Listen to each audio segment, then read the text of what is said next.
Hello, everybody from sendclub.com. I am so excited to be back today for a Valentine-themed fondue class. And I know you labeled it fondue for two, but these recipes, as you can see, serves more than two people. You can certainly have the recipes, and that will be suitable serving for two. So what I love so much about fondues are their versatility.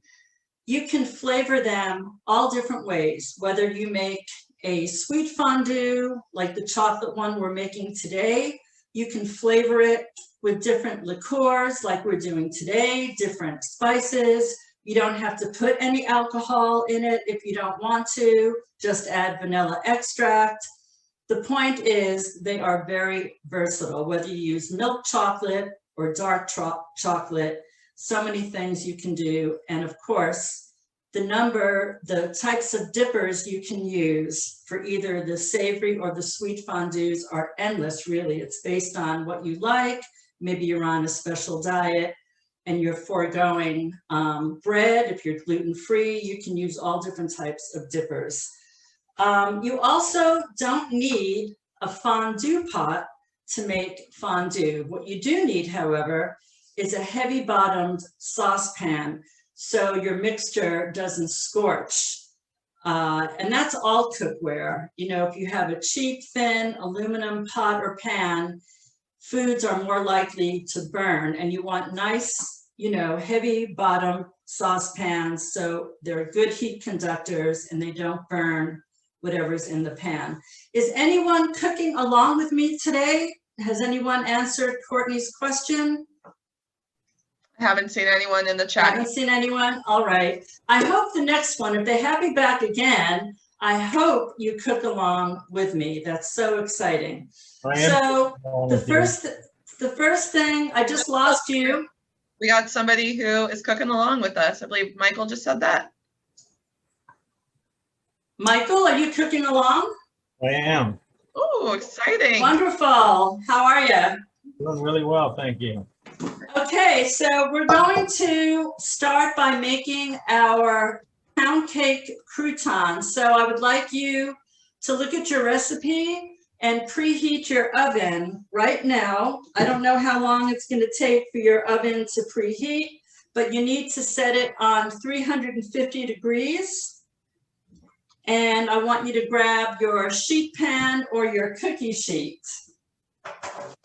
So I want to show you, this is a commercial half-size sheet pan. And over time, I've shown you this before, but over time, this is what they look like. They build up a patina. They're never going to clean up shiny and new unless you only use it once in a blue moon. But if you're using this every day, every restaurant, this is what the pans look like. So I line it with parchment paper. You can grease the pan. You can use greased aluminum foil. Whatever you have on hand is good. If you don't have a commercial sheet pan, use a cookie sheet, absolutely. So you're going to need a bread knife. That's my oven that just went off. And I'm only going to do half a loaf of this pound cake for our croutons. Now, you don't have to make the croutons for the fondue recipe, but I like some sort of texture because the fondue, of course, is very saucy, and I wanted something that has a little more texture in it, and it also holds up better when you're dipping. You don't have the pound cake saturated with the fondue, so it's more of a little crusted forms. So I'm just gonna unwrap my pound cake, and what I have under here is, I've shown you this before, is my garbage bowl. I completely lost you, Courtney. I guess that's on purpose. Michael, I can see you. I can see like a sketch of Michael, but that's all I can see. It'll rotate, Chef Alice. Like, huh? It'll rotate. Okay. I'm not gonna mention it again. No worries. All righty. So we all have a matching set of Publix grocery bag luggage. And I like to make my life easy as I'm cooking and I have scraps and garbage. I just put it in here and toss it when I'm done. And I'm just keeping it over here. All right. So when you want to make even cuts, you always want to, of course, start in the center. So only doing half a loaf of pound cake. And this is just store-bought pound cake. You can certainly make your own pound cake, but I did not do that, obviously. So now I can put this in the freezer. All right. So when you're cutting something in even pieces, you never want to start at an end. You always want to start in the center, and you want to determine before you start cutting what size your cubes are. Make sure you cut nice and even because you want everything to look aesthetically pleasing. You want to have a professional looking result, and you also want it to bake off evenly. So if you have tiny pieces and big pieces, obviously that's not going to be even. So what I'm going to do, I'm going to find my center. I sound like I'm doing yoga. I'm finding my center. And then I went right down the center of that.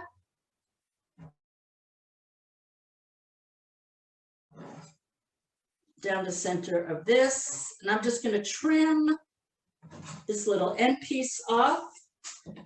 And then I'm going to stack it like this. And I'm going to go once down the center. And I'm using a bread knife because the knife acts like a saw. And so when you're using a bread knife, you don't want to put pressure on the product you're cutting. You want to let the knife, like a saw, gently go through. Otherwise, this is going to end up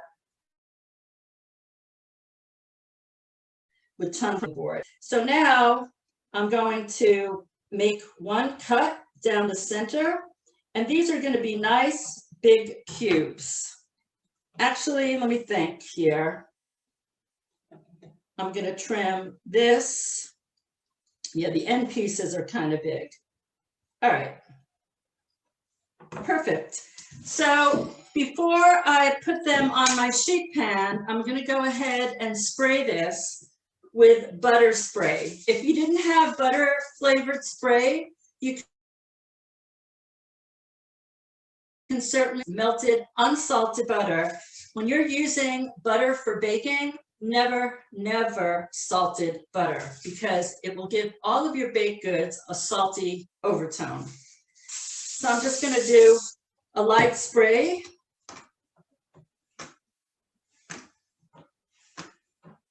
And just add them on here.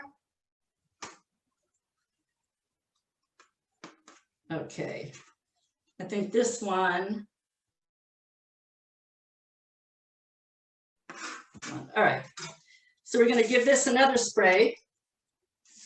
Just like that. And I'm going to put it in the oven. Now my oven happens to be on convection mode. So what I have to do, I have to cook it off or bake it off. Halfway through, I have to rotate the pan, because with a convection, when you have convection oven mode, you have that fan in the back that circulates heat across the oven. And so to make nice even heating, you want to rotate your pan 180 degrees. So what I'm going to do right now, I'm going to set my timer for the halfway mark. So I'm going to set it on 5 minutes. And then when the timer goes off, I will check and turn my pan. Let me just wash my board off. And if you've any of my cooking demos in the past, you know I always have something under my cutting board to keep everything from moving around, because that's an easy way to get cut.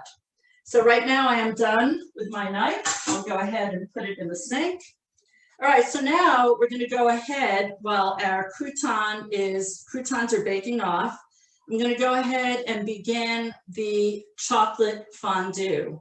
So if you have any questions, you're following along with me, now would be, or any time during the demo, just pipe up. I'm going to use this one.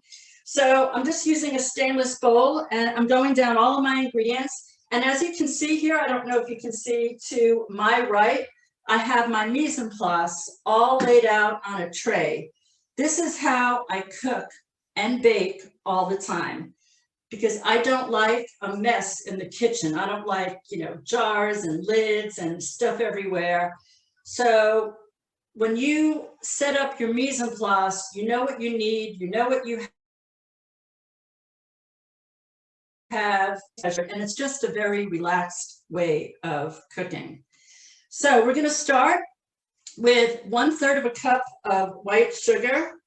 This is very typical in Florida. I did my mise en place a few hours ago, and look, this is, already humid.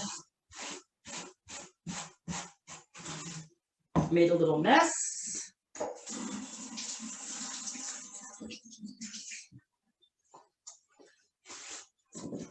Okay, my garbage.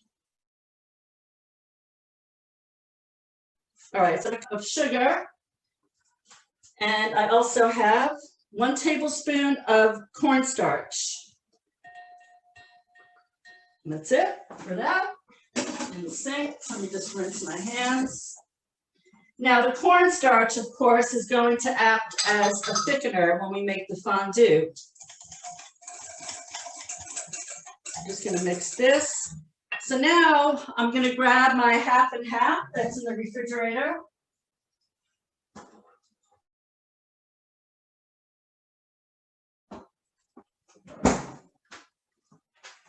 Now, if you are on a diet and you didn't want to use 50/50, you could use whole milk. I would not recommend using skim milk or a low-fat milk, but 50/50 is really the way to go. So this is not yet going in the pot. We're prepping it to be cooked. So I'm just whisking in. And as I said, this is 1.5 cups. Now I'm going to add, I have instant espresso and cinnamon. Now, if you didn't have instant espresso, you could certainly use instant coffee. That's perfect. Okay. And I'm adding, this also got very humid. I'm going to get some more from the jar, but just sitting there. This is Cafe Bustelo instant. So we need a tablespoon. This is going to give you a real coffee jolt because it's instant espresso. And I'm going to grab my cinnamon. Okay, so I have a wall of these plastic spice jars. I buy sheets of labels, magnetic labels. They're peel and stick. I buy these empty jars, and then I have an aluminum board, and all of these are adhered. So I'll just kind of eyeball that. And cinnamon. So this is a Mexican dark chocolate fondue, and it's so delicious. When I cut this, it's always fun and interactive when we do a fondue. That's my oven timer. Because it's fun. Things fall in the fondue, everybody laughs, people are banging their skewers together. Fun times, fun times. All right. Let's see. our halfway mark.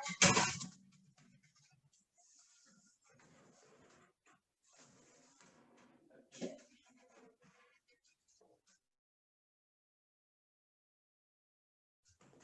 we're gonna get a few more minutes and then we'll flip. Okay, so you're looking for them to be just barely golden brown. And remember that as they cool, as the pound cake croutons cool, they will harden. Just like when you make regular croutons out of bread, or when you're baking cookies, oftentimes cookies are prone to being overbaked because when you check them in the oven and you see, they're still soft, you think, oh, they're going to need a few more minutes. But remember, as they cool, they harden fairly quickly. So, all right, so we did this part, our liquid mixture. Now I'm going to pull out my little portable burner here. Now, I like to use my portable gas burner, but this saucepan is too small for the prongs that hold, and it would tip over, which is definitely not safe. So this is just a cheap little single electric burner. That's all this is.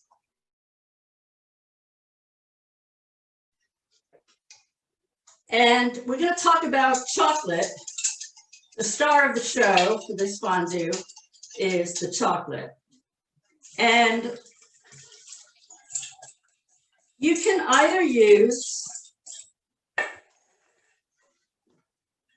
a dark chocolate bar, which is preferable, but let's say you didn't have a chocolate bar and all you had on hand were chocolate chips. Just know that it takes much longer for chocolate chips to melt because they contain stabilizers. That's why when you bake chocolate chip cookies, if not for the stabilizers, it would just be a puddle of chocolate melted into the cookie. So it takes some time for that to melt. This, however, will melt very, very quickly.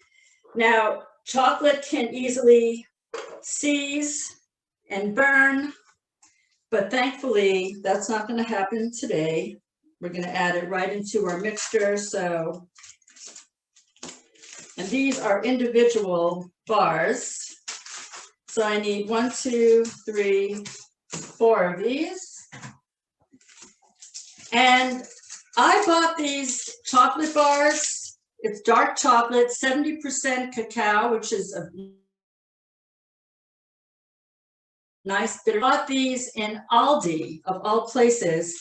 So Aldi is a German company, and their chocolate is incredible. I mean, I think it's better than Ghirardelli, better than Lindt. All right, we're going to flip. 1 second. Let me lower my flame here. All right, let me get my turner.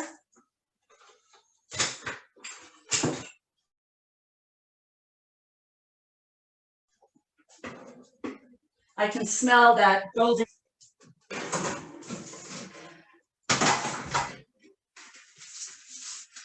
I'm going to flip these over. We're already getting, can you see the nice color that we're getting on here? As you can see, we're getting that now nice golden brown. So we just need, I'm going to say 3 minutes. And pardon my back. Okay.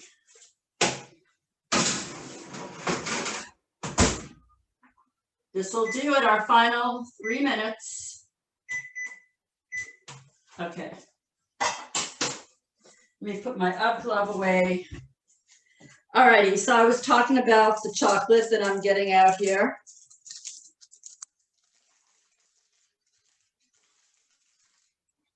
I'm going to stack them here.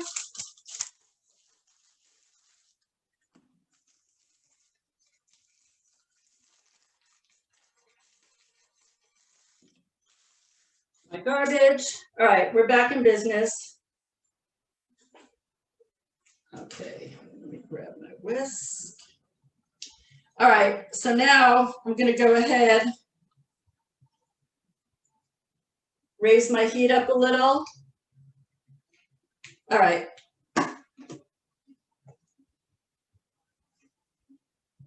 I'm waiting for this to come up to a simmer. I know you can't see inside the pan, so I'm trying to give you a play-by-play of what you're looking for right now. So when you're dealing with cooking with any kind of milk or cream, you have to be very careful because it can easily boil over. So I'm keeping this at a medium heat. Even if it takes a little bit longer, I don't want to ruin what I have here. So I'm going to start to stir as it's heating up. Watching my coils here.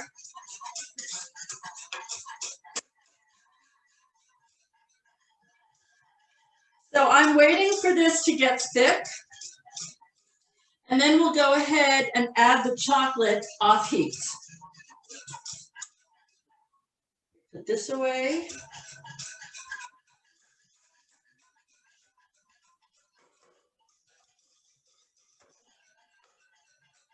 So how is my friend that's cooking along? How are you doing? How are your pound cake croutons?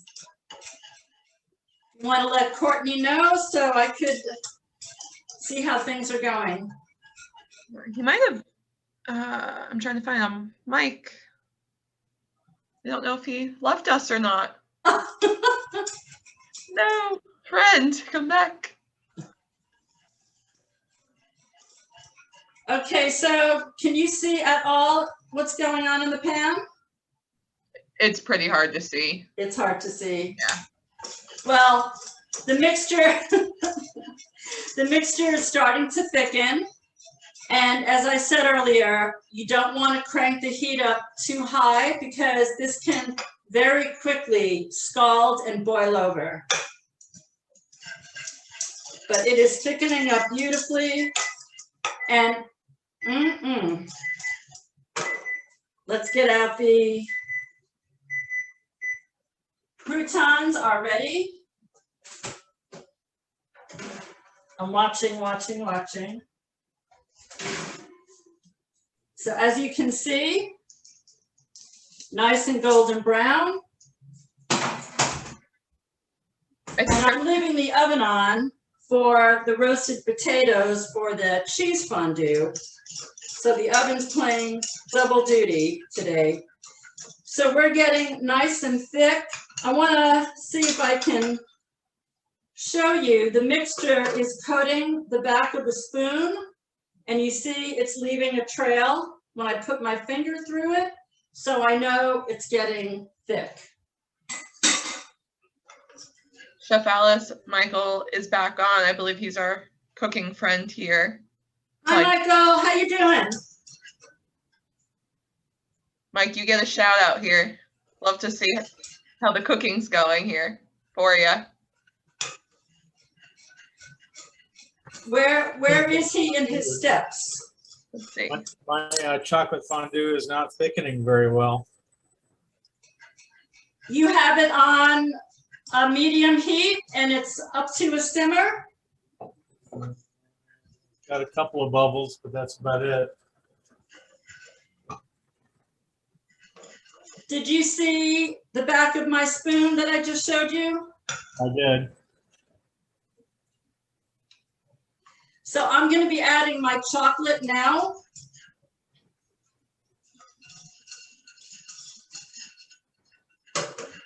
And you let it come up to a simmer long enough for it to thicken?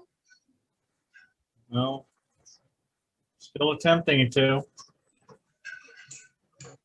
Have you added the chocolate yet? I just put it in. Okay, so I haven't added the chocolate yet because I'm waiting for my mixture to get thicker. So that probably happened when I got disconnected. Oh, you got disconnected. That's why I said I couldn't find him. Oh, yeah, so Michael, I want you to see what I have going on in the pan. It takes time for so let me show you how mine has coated the back of my spoon.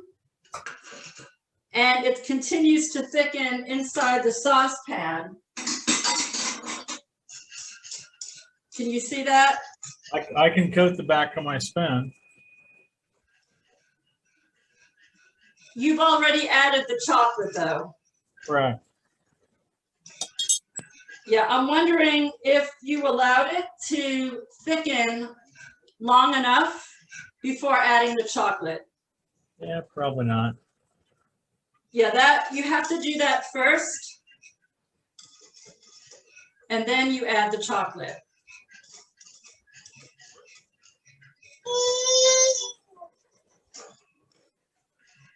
Is that your sous chef? That's my grandson. So this is where I'm at.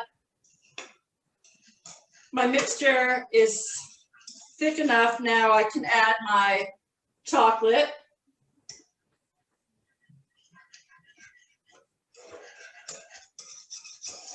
So describe the consistency right now. Very thick chocolate milk.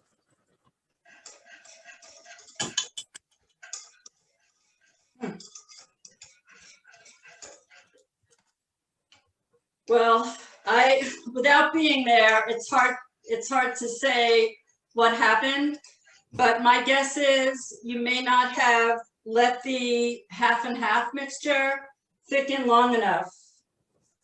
Did it come up to a boil and you were whisking continuously? Yes. Okay, mine, I'm just going to stop whisking here. So I'm going to show you.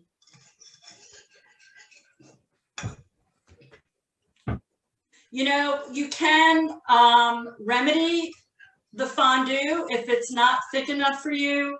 You could make a slurry with cornstarch and water. Which You I could just add did. a teaspoon of cornstarch. Yeah, Mixed in. I just added that. You made a slurry? Yes. Okay. Yeah, I cook quite a bit. Okay. Well, yeah, if you know what a slurry is, then obviously you cook quite a bit. It's thickening nicely. Okay. Yeah, so mine, I wanted to show you, has really thickened up nicely. And now I'm going to go ahead and add my chocolate. Have your pound cake croutons come out of the oven yet? I'm going to use other things. Okay.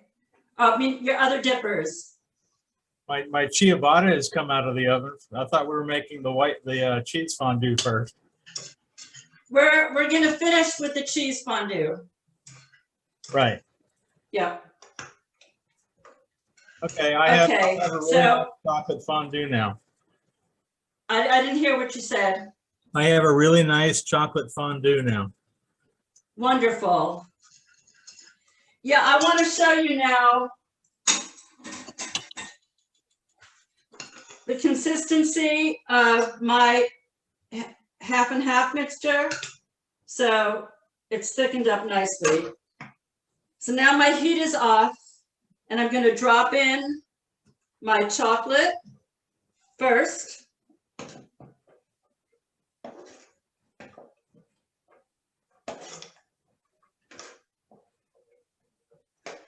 And just the heat alone will melt this beautifully.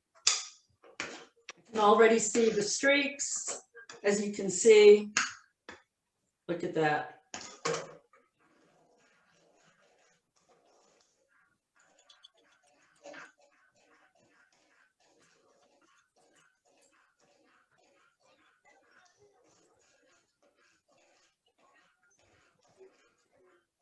All right, so now I'm going to go ahead and add the Kahlua.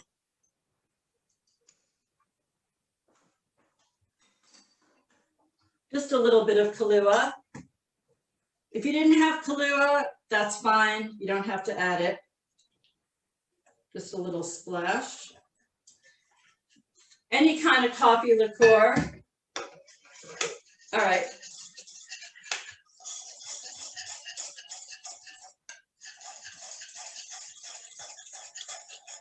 Now, I normally strain my fondue mixture through a sieve, but I can tell you that the instant coffee dissolved beautifully, so I'm going to skip straining it. So I'm going to go ahead and pour this. Let me wash my hands off. Chocolate gets everywhere.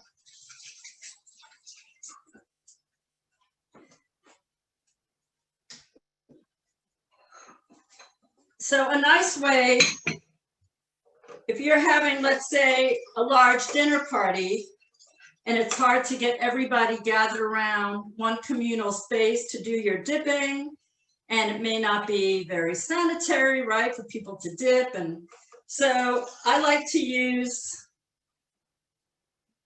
just individual ramekins you can use, just like that. Everybody gets their own little serving. And then I like to use either little cocktail forks for your dipping your items into your fondue, especially when you have a small dessert plate like this and a small dessert ramekin. Or you could use skewers. I don't recommend the round skewers because your items will not stay on the skewer. So I like to use these flat pointed skewers. But this is a beautiful consistency that you see here. Now, this will keep in your refrigerator for at least a week, probably even longer, or you can freeze it.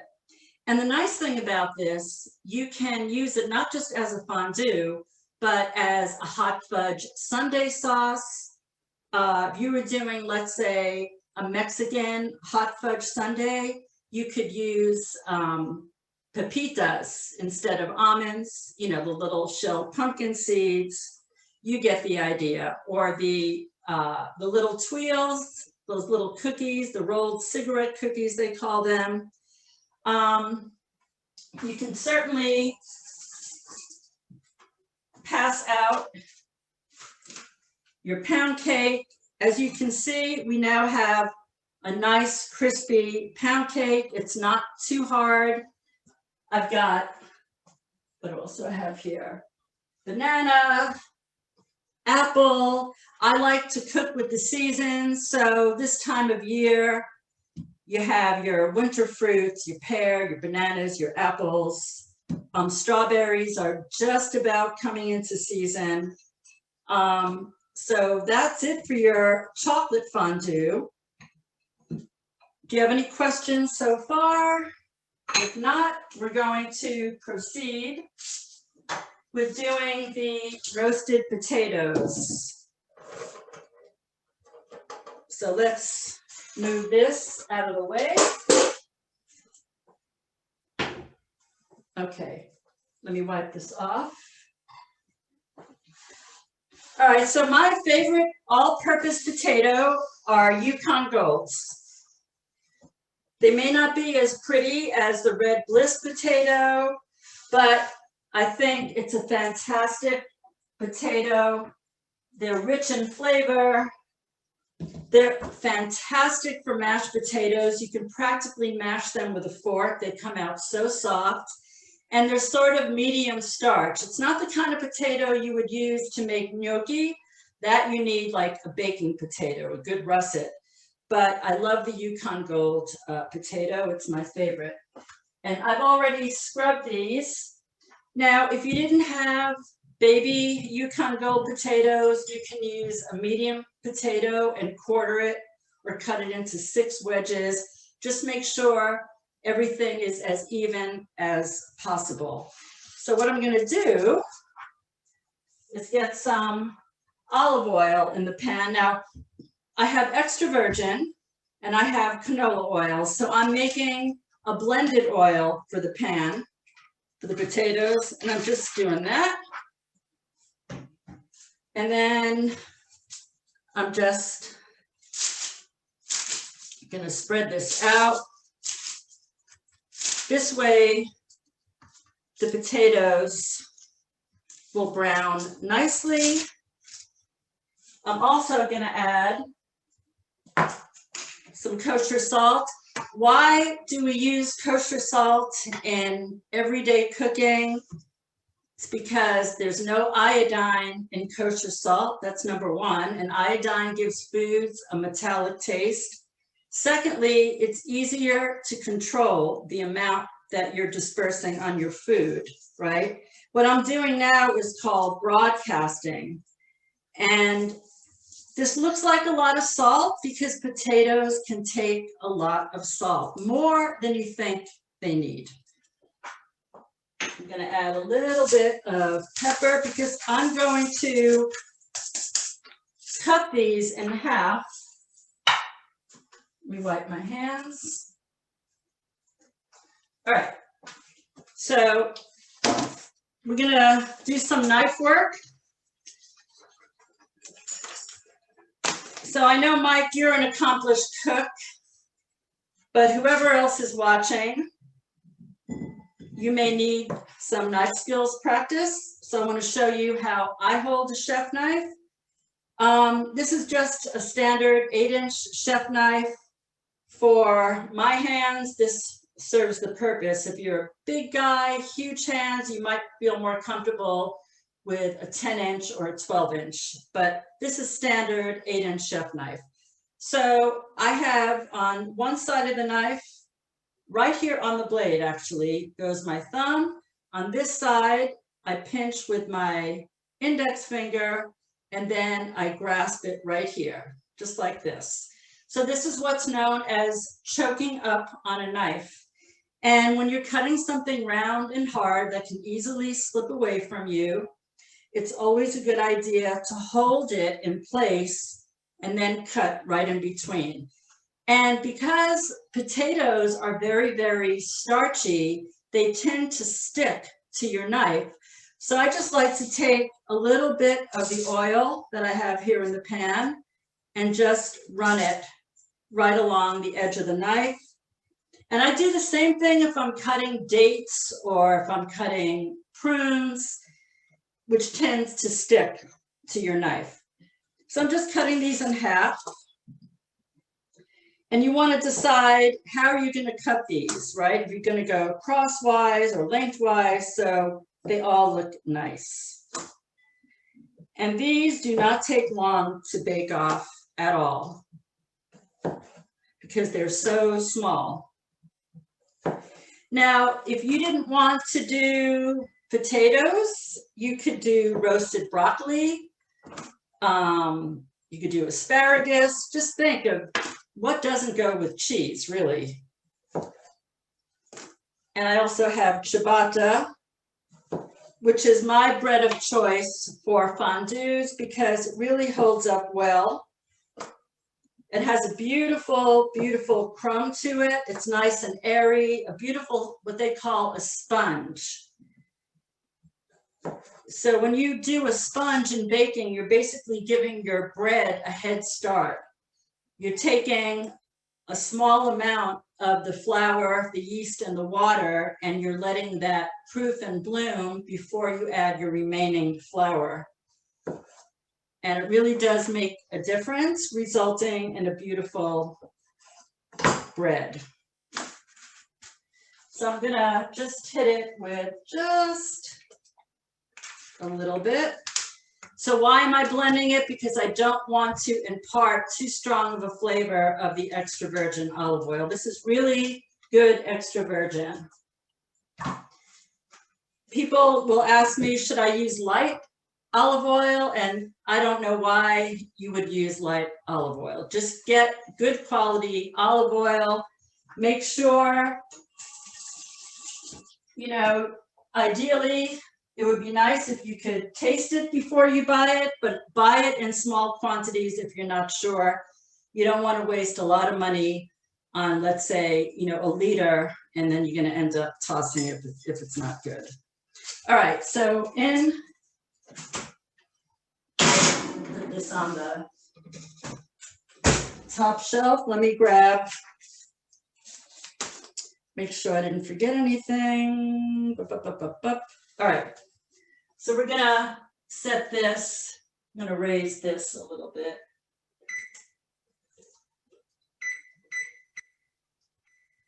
Okay, all right, we're gonna set our timer.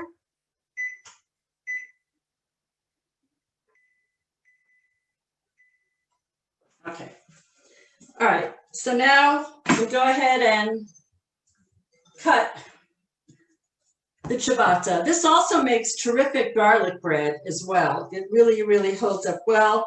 You can grill it, you can bake it off in the oven. And I'm gonna go ahead and grab the same knife that I used for the pound cake. So your go-to knives in the kitchen, I'm gonna show you, there are 3 go-to knives. These are your 3 go-to knives. Your chef knife that you're gonna use, I'm gonna say 90% of the time that you're cooking. Your bread knife, this happens to be an offset bread knife. This is great if you wanna get right inside a sheet pan. You don't have to sort of do that. It goes right in there. And your paring knife, which you can peel and pare. Supreme citrus, mince a shallot. That's your paring knife. So these are your 3 go-tos. So when you buy, let's say, a set of knives, I can almost guarantee you there are 1 or 2 in the set that you're rarely going to use. Maybe a slicing knife or a 5-inch utility knife. It's kind of a weird size, and you're not going to use that knife much. So I would rather buy better knives, single knives that I'm going to use over and over rather than sets. But the sets are pretty, they always come in nice blocks, so I understand why people use them. All right, so we're only going to use just, I'm going to say like this much. So as you can see, I'm letting the knife do the work. I'm not pressing down like I would with a chef knife. And we talked about that beautiful crumb, that nice texture, and this is what I have here. So let me go ahead and put this in a bag. Where would we be without Ziploc bags, right?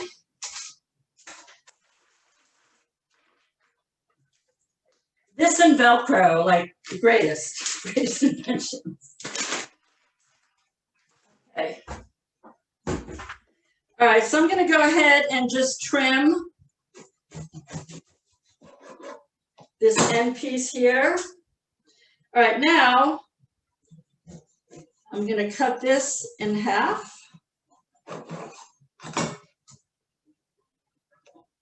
And I'm going to go half again.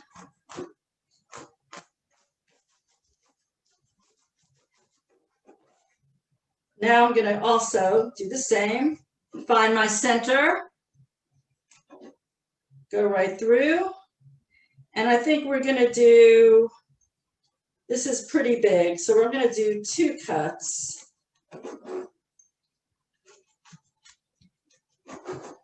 Oops. Okay, we'll go 1 here and 1 here. So I forgot to mention the pound cake croutons.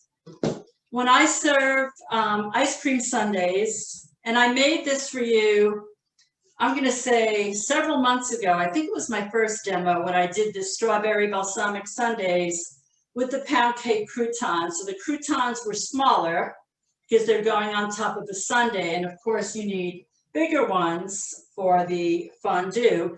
So they're very versatile. And they freeze beautifully. So if you have anything left over, put it in a freezer type of container or a Ziploc freezer bag, and they'll keep for a couple of months. But it's nice because when you're serving a sundae, you want some sort of crunchy factor, be it nuts, toasted coconut, or in this case, the croutons. All right, so I'm not going to toast these off. I like to serve them just like this with the cheese fondue, but certainly you can turn these into croutons just like you did with the pound cake. That's entirely up to you. So I'm going to go ahead, show you a nice way to serve a fondue. You can use this Lazy Susan, especially if you're serving a crowd, and then this kind of spins around and people, you know, get to eat what they want. So that's one option. And I also wanted to show you, if you're only serving just 2 people or 4 people, it's very, very deceiving. This looks very small, but this contains a large amount. You only need very little fondue on your product, whatever you're on your dipper. So this is just a tea light. It's a candle, and you just set it right on top and add your fondue, and that's it. I will say this, because I've learned from experience. I think you should use the chocolate fondue in this, because the cheese, it works beautifully, but it's a real pain to clean. Cheese that's stuck on cast iron is no fun to clean. But that's a couple of options for you. Or you could use a fondue pot. I happen to think, this is just my school of thought, I don't like to have one thing that does one thing. So I like to have an item that I can use in many different ways, and a fondue pot takes up a lot of space, and they're usually fairly thin. It'll scorch the bottom of the pan, and then ending up resulting in your fondue getting super, super overcooked. And I do want to add one more thing. So you're going to find, as the cheese fondue, what we're going to make right now, as that starts to cool down or heat up too fast, it will sometimes break, like any sauce. So you just have to really work at it. It's going to look terrible, like it's never going to come together, but I would just put in like a splash of cream or your half and half, and it'll come back together again. But that's called a sauce breaking, and it happens. All right, let's grab my saucepan here.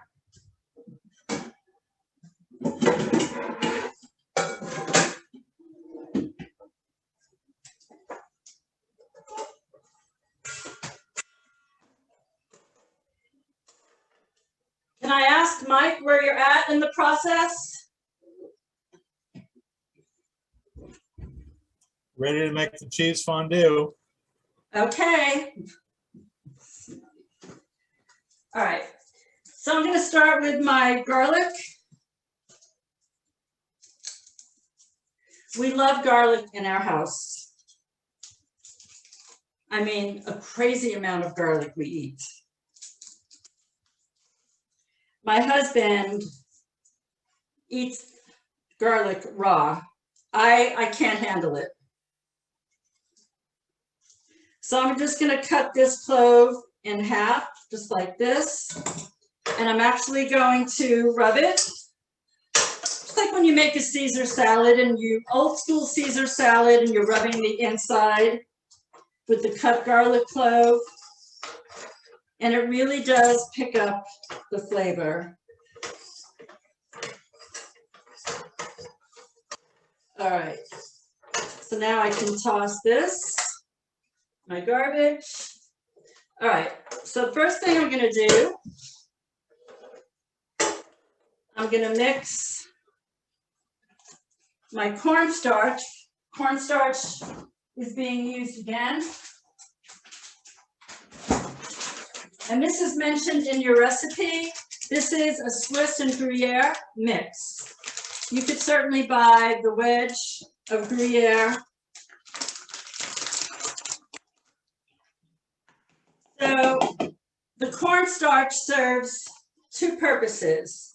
It keeps this from breaking down, breaking apart, and it also will help thicken your fondue. So I'm just going to give this a mix. Just going to gently toss this until it's dispersed.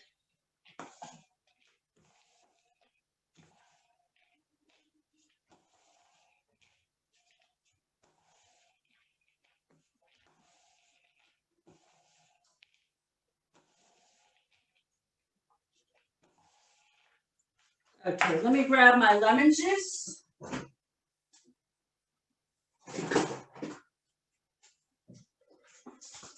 So I use lemon a lot in cooking. So when I bring home lemons, I zest the entire lemon. I save the zest because I use lemon zest all the time. If a dish tastes flat and it needs some sort of bump, whether it's citrus or I can add it to marinades, frostings, dressings, you name it. So I zest the whole citrus, then I juice the citrus, and I keep it in little squeeze bottles. So I have quite a lot going on in my freezer, all different types of citrus juice and zest.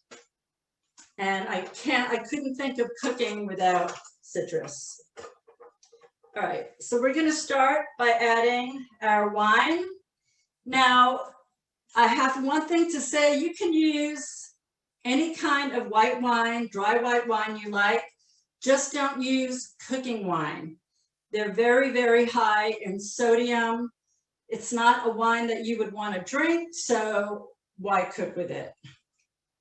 So I'm going to go ahead. So when I open up a bottle of wine, I like to add these pour spouts. In fact, all of my bottles, as you can see, all of my vinegars, I like to take off the cap. I got to turn my pan around. I like to take off the cap and just add a pour spout. Okay, we got our wine.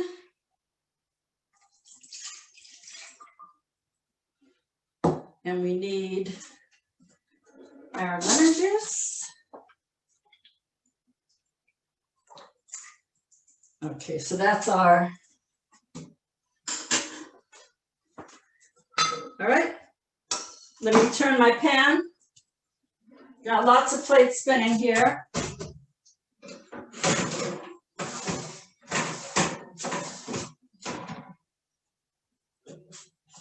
Some nice color on there.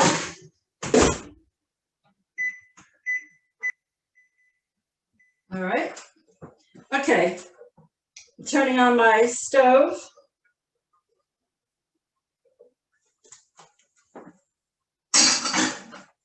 I've got my nutmeg ready. Let me grab my, pardon me, my microplane. What an incredible tool this is for grating your citrus, your chocolate, cheese, of course. All right. I really miss my gas burner. Make sure you're all coated with the cornstarch. Have you made cheese fondue before, Mike?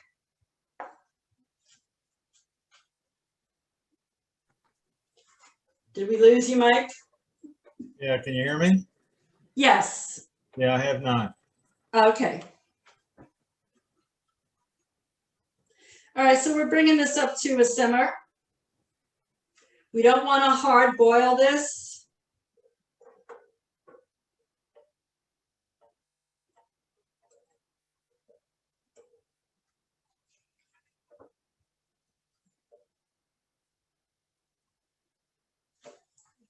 just away.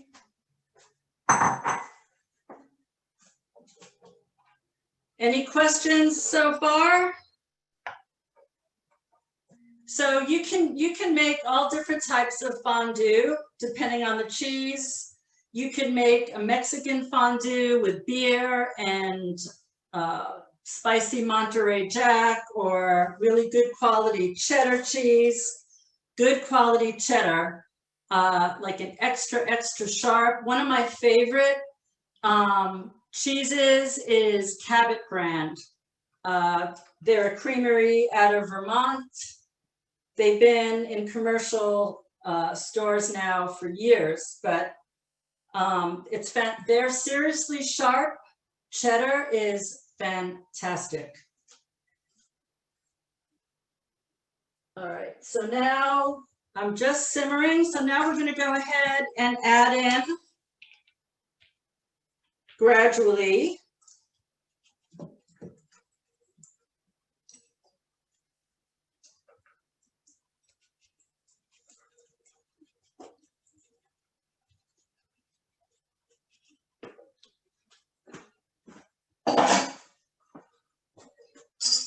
So remember, you just added something cold into something hot. So it's going to take a moment for this to heat up again. I do hope you could sort of see that it's breaking down. We have to grate in our nutmeg. Also in my plastic jar.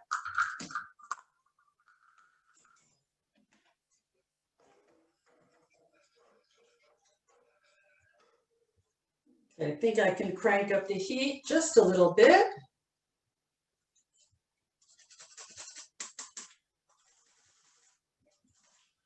You can see. All right, let's lower this. Okay, so my cheese is breaking down nicely.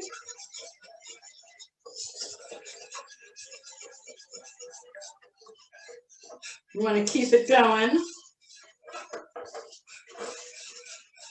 Now we're going to add a little bit, once it's already melted down, we're going to add a little bit of black pepper. I'm going to say 3 or 4 cranks.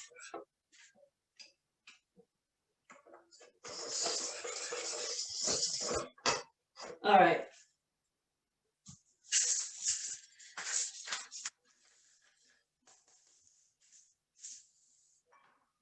Okay, now you're going to season to taste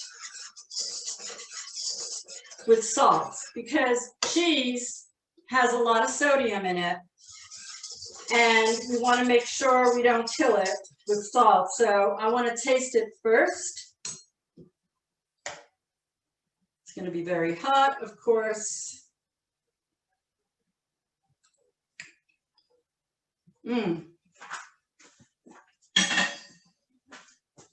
Let's go ahead. Nice 3-finger pinch.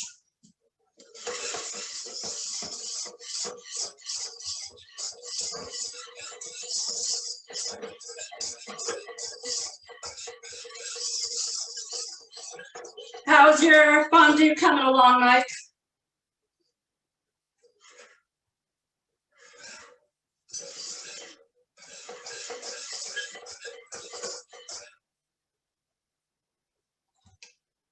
Can Mike hear me?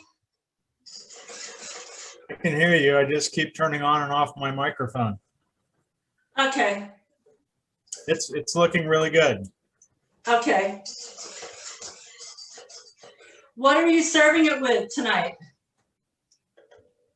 Probably apples, ciabatta. I think that's it.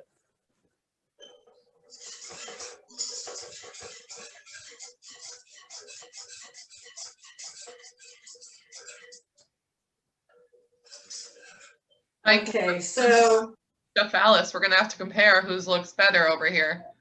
there you go.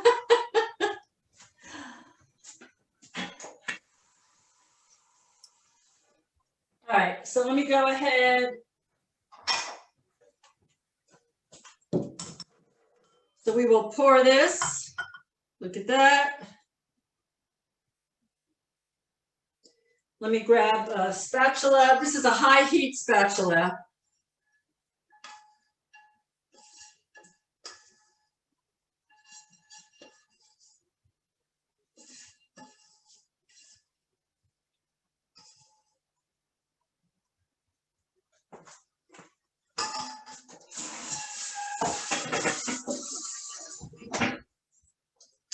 So let's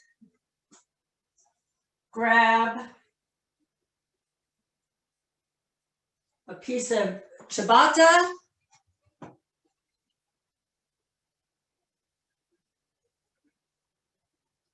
So look how nicely this coats.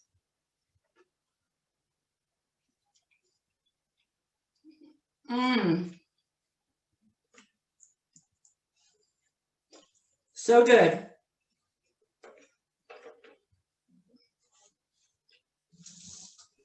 My husband is going to be very happy when he comes home from work.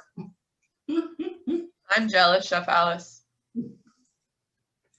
Courtney, you see how easy this is. I know I can do it. How long did this take? 5 minutes? Yeah. Yeah. I can do this. I can handle this. 100%. Our birthday girl. Yeah, sorry everyone. That's why I'm wearing ears today.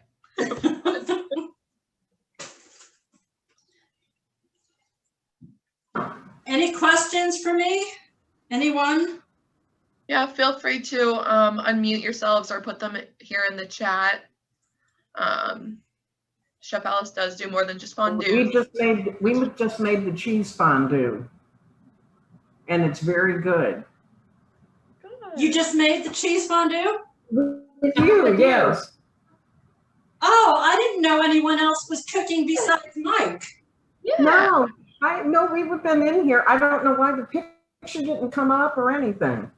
Oh, you have Mary Lou? a video. Yeah. Mary Lou, can you hear me? Oh wait, start my video. There we go. There Yeah. I am. We've been with you the whole time. Mary Lou, I had no idea. This is Karen. And I'm sorry, Mary Lou. She can't see you in the. Oh. I'm Karen. And that's Hi. I feel terrible. I didn't even know you were that's on. okay. We just kept quiet and watched. Oh, participate. It makes it more fun this way. What's that like, being quiet? What? Before. So you just made the cheese fondue. Just made the cheese fondue. And it came out good? Yes. Okay, We're gonna so go sit down and eat it right now. here's what I recommend. What? I recommend that you eat it sooner than later. Yes. Really, what kind of dippers? We have apples, the roasted potatoes, Little and pretzels. some little pretzels, Oh, nice. and some crouton like bread. Very, very good. Mhm. Yeah, speaking of the potatoes, I made mine before the class started. very nice. So I want to show you. Let me grab.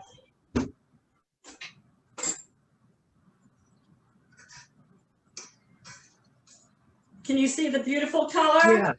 Yes. So they're perfectly looks done. The good. fork goes right through. Yep. I use baby potatoes.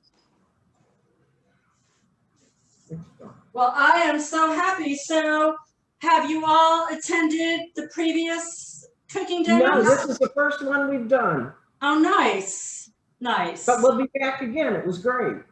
Oh, I'm so happy. And once again, I didn't. Enjoyed it very much. I'm so glad. I'm so glad. Good. You should check out my website, chefalicecooking.com. And you can email me any questions for ideas, recipes. Same to you, Mike. All right, thank you very much. We're gonna Thank go. you. Just so you know, everyone, just so you know, the video. Zenclub.com. Yes. You can see Okay. all of the recipes. You can watch the video. They download it. Everything is on there. Courtney, Andy do such a great job. Zenclub.com. Yeah, we have the All July. right, thank you for everything. Thank you for meeting. Thank Is you, Mike Molly. on? Yeah, Mike's there as well. Thank Mike, you. how did your cheese fondue turn out? Great. Great. I want to say, Mike, do we get to see your fondue here too? Yeah, I guess we can do that. Fun dippers. Do we find?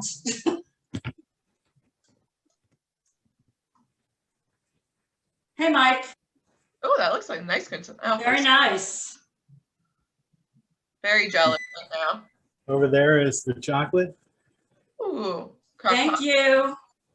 Smart. Any questions before I sign off? If there's any final questions, I don't see any here in the chat. So thank you, Chef Alice. We appreciate it and hope to have That's you it. back here soon. Thank you Thank all. you. Happy birthday. Thank you. Appreciate it. Bye, everyone. Bye-bye, Court. Say hi to Andy. We'll do. We'll do. Love you guys. Love you too.